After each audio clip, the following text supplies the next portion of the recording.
علی معاویہ صاحب. السلام علیکم. وعلیکم السلام. اچھا مفتی صاحب کیسے ہیں آپ؟ الحمدللہ. جی تو ان کا نام علی معاویہ ہے، اور یہ علی معاویہ کا جو نام ہے آپ خود سوچیں کہ امام علی علیہ السلام کے نام کا مطلب ہے بلند ہونا، وہ ذات جو بلند ذات ہے. اور معاویہ کے نام کا مطلب آپ ڈکشنری کے اندر خود دیکھ لیں، منجد کے اندر کیا لکھا ہوا ہے. تو بہرحال ان کا نام ہے، یہ آزاد ہے اپنا نام رکھنے میں. اچھا میرا آپ سے ایک سوال تھا کہ کیا قادیانی کے ساتھ تبلیغ کی جا سکتی ہے؟ قادیانی کے ساتھ جی یعنی اس کے ساتھ مل کے یا اس کو؟ اس کے ساتھ مل کے. بھائی وہ جب وہ یہ تو ایسا ہی ہوا جیسے یہودی کے ساتھ مل کے اسلام کی دعوت دے رہا ہوں کسی کو. صحیح. تو میرا سوال اصل میں یہ تھا کہ میں نے اصل میں آپ کی کچھ لائیو سٹریمز دیکھی تھی جس میں آپ بہت اچھا جواب دیا ہے مفتی یاسر ندیم واجدی صاحب نے. شیعہ کے ساتھ بیٹھ کے ایتھیسٹ کو قادیانی ایک ہی ہوتے ہیں کیا؟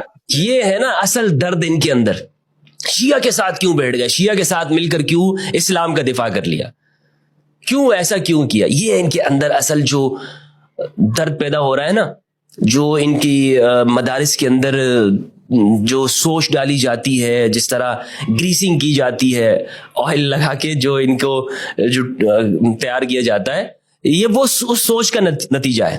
نہیں، شیعہ جو ہے قادیانی سے زیادہ آگے، 2 ہاتھ آگے ہیں. 2 ہاتھ آگے ہیں. کیوں؟ اس لیے کہ حق نواز جھنگوی رحمہ اللہ نے یہ بات کہہ دی.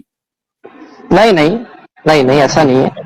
اچھا ٹھیک ہے، پھر میں نے تو یہ بات حضرت حق نواز جھنگوی سے ہی سنی ہے، اس کے علاوہ ان کے عقائد بھی ایسے ہیں.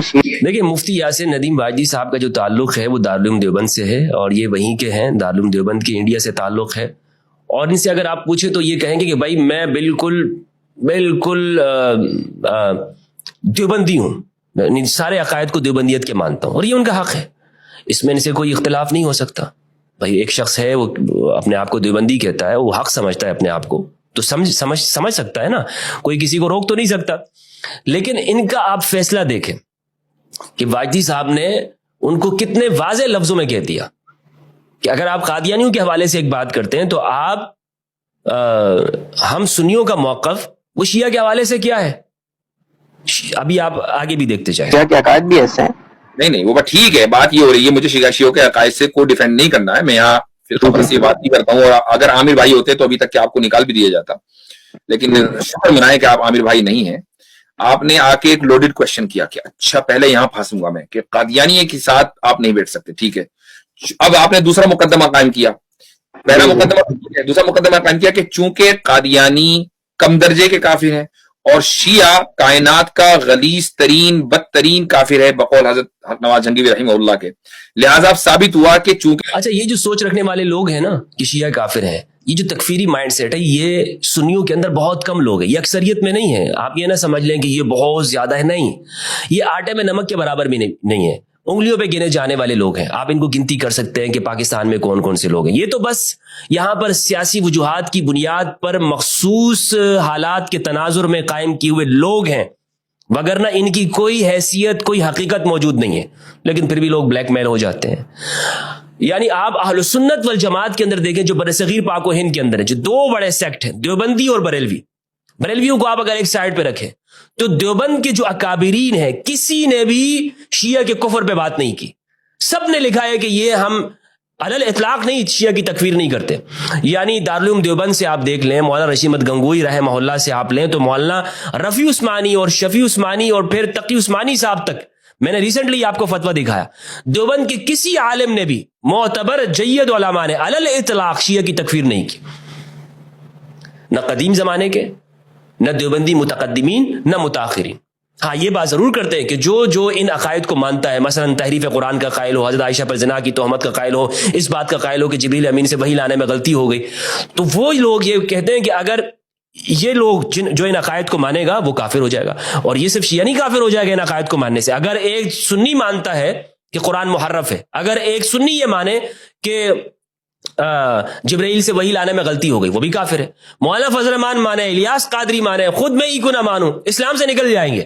یہ صرف شیعوں کی بات نہیں ہے. کوئی بھی اگر ان عقائد کا قائل ہو تو دیوبند قیود کے ساتھ فتویٰ دیتے ہیں تکفیر کا، وگرنہ تو علی الاطلاق کسی دیوبندی جید عالم دین نے جو ان کے معتبر علماء ہیں، فقہا ہیں دیوبند کے، وہ شیعہ کی تکفیر کی بات نہیں کرتے. اور یہ بہت بہترین بات ہے علماء دیوبند کے اندر. تو واجدی صاحب نے جو جواب دیا ہے وہ یہی دیا ہے کہ یہ صرف تمہاری مسجد کے لوگ کہتے ہیں یا پورے فرقے کے ساتھ نہیں بیٹھا جا سکتا، لہٰذا شیعہ کے ساتھ نہیں بیٹھا جا سکتا. نہیں حضرت، اڈنا جنگی رحمہ اللہ کا تو نام بھی نہیں لیا میں نے لیا ہے. آپ اس کو مسترد کرتے ہیں؟ نہیں، میں مسترد نہیں کرتا، میں ان کی بات سے اتفاق کرتا ہوں. مانتے ہیں؟ ہاں تو پھر دیکھیں، تو وہ اتفاق کر رہے ہیں، وہ کہہ رہے ہیں میں مانتا ہوں ان کی بات کو، تو اس کا مطلب ہے وہی ہے. تو جو یعنی خود کو دیوبندی کہنے والے ہیں، کیونکہ یہ اگر اپنے آپ کو دیوبندی نہیں کہیں گے، یہ لوگ جو تکفیر کرتے ہیں مسلمانوں کی، تو معاشرے میں اپنا مقام کیسے پیدا کر سکیں گے؟ تو حالانکہ ان کے اکابرین نے شیعہ کو کافر نہیں کیا. نام نہ لیں، بات تو وہی کر رہے ہیں. تو بات یہ ہے کہ جو دیکھیں شیعوں کے اندر، شیعوں کے تعلق سے عالم اسلام کا جو متفقہ فیصلہ وہ کیا ہے؟ یہاں نوٹ کیجئے گا کہ عالم اسلام کا متفقہ فیصلہ، مفتی صاحب یہ کہہ رہے ہیں کہ جو متفقہ فیصلہ ہے اہل سنت کا، اہل سنت کی میں بات کروں کہ جو شیعہ کے حوالے سے، وہ کیا بات ہے؟ مفتی مولانا منظور نعمانی والا استفتاء مت دکھائیے گا مجھ کو، کیونکہ شیعہ حضرت مولانا منظور سے پہلے بھی تھے. ہاں نہیں حضرت، میں تو فی الحال تو ابھی عقائد پہ بات کر رہا ہوں، میں شیعہ کے. ہاں نہیں مجھے بات ہوگی نا. آپ جب یہ کہیں گے قادیانیوں کے تعلق سے متفقہ فتویٰ ہے عالم اسلام کا، شیعوں کے تعلق سے مجھے بتائیے فتویٰ کون سا ہے؟ حضرت میں ابھی تو عقائد کی بات کر رہا ہوں نا، شیعہ کی. شیعہ کے عقائد پہ تو بات کریں، وہ پھر اسلام وہ تو تب ثابت ہوگا نا جب ان کے عقائد. میں جن حضرات کے ساتھ بیٹھتا ہوں وہ اپنی شیعیت کی، اور بیٹھتا نہیں ہوں، یعنی ظاہر بات ہے کہ ہم مختلف لوگوں پر جگہ پر کام کرتے ہیں. میرے چینل کے اوپر کبھی وہ حضرات نہیں آتے، میں ان کے چینل پر نہیں جاتا ہوں، الا یہ کہ ہم کسی ایسی جگہ ملے جو نیوٹرل ہے، وہاں پر وہ آ جائیں، مجھے کوئی مسئلہ نہیں ہے. اصل بات یہ ہے کہ جن حضرات کے ساتھ مجھے آپ دیکھتے ہیں وہ شیعیت کی تبلیغ نہیں کرتے ہیں، وہ اسلام کے تعلق سے بات کر رہے ہیں، الحاد کے خلاف کام کر رہے ہیں. اب مجھے بتائیں کہ اس میں پرابلم کیا ہے؟ حضرت یہ تو وہی بات ہو گئی نا جو میں نے قادیانیت کی بات کی کہ ہم قرآن کی تحریف کے قائل نہیں ہیں، ہم یعنی حضرت امام مانتے ہیں، تو پھر امام تحریف کے قائل ہیں، جس کو وہ مانتے ہیں، اماموں کو مانتے ہیں، وہ تو تحریف کے قائل ہیں. اب یہ سنیے گا اس شخص کی بات، اس نالائق انسان کی گفتگو آپ نے سنی کہ یہ کہتے ہیں کہ شیعہ جن اماموں کو مانتے ہیں وہ امام تحریف قرآن کے قائل ہیں. اس سے اگر میں پوچھوں نا کہ شیعہ کن کو امام مانتے ہیں تو اسے نام بھی نہیں پتا ہو. امام علی علیہ السلام سے لے کر امام مہدی علیہ السلام تک شیعہ جن کو امام مانتے ہیں، کوئی ایک بھی تحریف قرآن کا قائل نہیں ہے کہ یہ قرآن محرف ہے، بلکہ امام علی علیہ السلام نے اس قرآن کو جمع کیا ہے. لیکن ان کو کیا ہے، دماغ میں وہی پڑھایا گیا اور ان کے دماغ میں یہ چیزیں ڈالی گئی ہیں مسلمانوں کے خلاف، شیعہ کے خلاف. اس کو خود بھی پتہ نہیں ہوگا، لیکن کیا ہے کہ یہ چیزیں ایسی ہیں کہ مسلمانوں میں نفرت ڈالنے کے لیے. تو جناب شیعہ کے امام، شیعہ کن کو امام مانتے ہیں؟ شیعہ کے امام ہی الگ ہیں، ان کا قرآن الگ ہے، نماز الگ ہے، وغیرہ وغیرہ. حالانکہ عالم اسلام اہل سنت کا متفقہ جو فیصلہ ہے شیعہ کے حوالے سے، جس طرح مفتی صاحب بتا رہے ہیں کہ وہ کفر کا نہیں ہے، وہ اسلام کا ہے، لیکن یہ ثابت کیا کرنا چاہتے ہیں کہ یہ لوگ مسلمان نہیں ہیں. لیکن ان کی یہ کوشش کامیاب نہیں ہوگی انشاءاللہ. ٹھیک ہے، تو چلیں یہ جو دیکھیں، اب مجھے پھر عالم اسلام کا متفقہ فتویٰ دکھا دیجئے جو جس طرح قادیانیوں کا تعلق ہے نا. چونکہ آپ نے یہ بات کہی کہ قادیانیوں سے بدتر ہے، تو اب مجھے بتائیے قادیانیوں کا تو ہو گیا متفقہ، اب مجھے شیعوں کے تعلق سے بتائیے.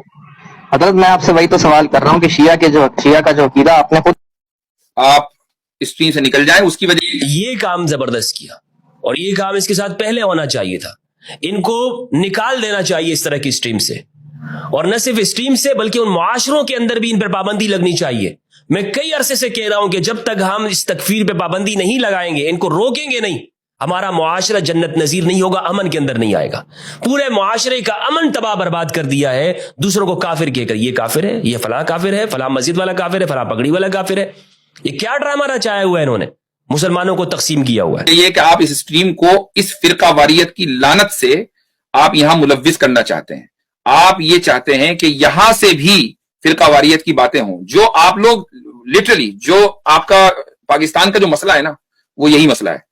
یہ کافر، وہ کافر، چلو بھائی اس کو جلاؤ، اس کو نکالو، اس کی ماب لنچنگ کر دو. آپ پوری زندگی اسی میں پڑے رہے، اسی لیے آپ کچھ نہیں کر سکے. یہ بہت افسوس کے ساتھ ایسا ہی ہے.